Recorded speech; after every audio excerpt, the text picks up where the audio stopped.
Diyarbakır Sanayi Sitesi esnafları olarak bir aydır süre gelen elektrik kesintilerinden ötürü iş yapamaz konuma gelmiştir. Diyarbakır Sanayi Sitesi bünyesinde tamir, onarım yanı sıra birçok dalda da üretim gerçekleştirmektedir.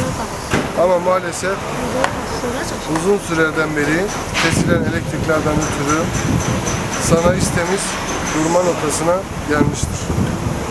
Esnaflarımız bünyesinde çalışan işçilerine maaş veremez, çeklerini ödeyemez ya da evine ekmek götüremez konumdadır. Bundan dolayı bizler mağduriyetimizin giderilmesini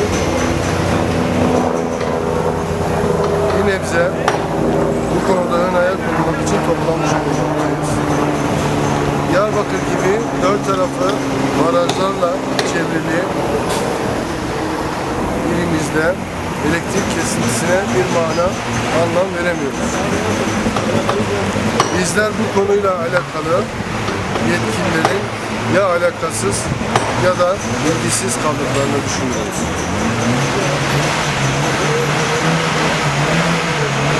Umarım bu saatten sonra sesimiz duyulur da günümüze yakışmayan bu tarz elektrik kesintileri bir daha yaşanmaz. Bu soğuk havada bizleri sesini duyurmaya çalışan siz basın mensubu arkadaşlara sanayi sitesi esnafları adına şükranlarımı bildiriyorum.